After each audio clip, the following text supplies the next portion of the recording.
नमस्कार शेतकरी मित्रांनो, गेल्या 3-4 दिवसांमध्ये दुष्काळी पाऊस आणि अवकाळी पाऊस हे महाराष्ट्रामध्ये आलेला होता आणि त्याचबरोबर मराठवाड्यामधील काही जिल्ह्यांमध्ये गारपिटीचा पाऊस आणि वादळ वाऱ्यासकट 3-4 दिवसापूर्वी पाऊस येत होता. 13, 14 आणि 15 या तारखेला दुष्काळी पाऊस आणि अवकाळी पाऊस आला होता. त्याचबरोबर अवकाळी पावसामध्ये बरेच फळबागांचं नुकसान झालं. त्याच्यामध्ये आंबा असेल, चिक्कू असेल, अनेक लिंबुणी असतील किंवा अनेक टरबूज खरबूज असतील.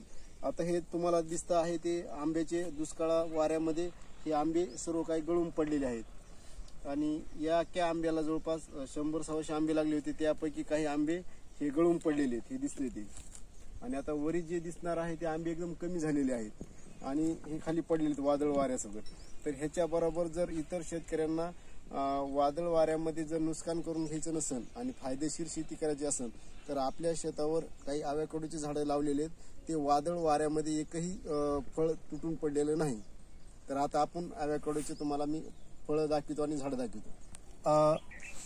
आता शेतकरी मित्रांनो, आपण आव्याकडो या झाडापाशी आलेलो आहोत. तर या गारपिटीमध्ये आणि वादळ वाऱ्यामध्ये एकही आव्याकडोचं फळ तुटून पडलेलं नाही. त्याबरोबर अनेक शेंड्यापासून ते बुडापासून फळं लागलेले आहेत, पण एकही फळ 2-3 दिवसाच्या पावसामध्ये आणि गारपिटीमध्ये आणि वादळामध्ये एक सुद्धा फळ पडलेलं नाही. त्याचबरोबर मी तुम्हाला जर वाटत असेल तर खाली एकही फळ दिसत नाही पडलेलं, ते वाटत असेल तर दाखवतो मी तुम्हाला. खाली बघा, एकही फळ पडलेलं दिसत नाही. इथं 3-4चा गुच्छ आहे, इथं 2-3चा गुच्छ आहे, परंतु एकही फळ तुटून पडलेलं नाही. जेणेकरून आव्याकडो शेती ही फायदेशीर होणार आहे. आणि जर इतर पर्याय म्हणून जर आंबा लागवड करायची असेल तर शेतकऱ्यांनी आंबा लागवड न करता आव्याकडोची लागवड केली तर आपलं उत्पादन बऱ्यापैकी होईल आणि गारपिटीमध्ये वादळ वाऱ्यामध्ये आपलं नुकसान होणार नाही आणि जर आव्याकडोचे अनेक फायदे होतील.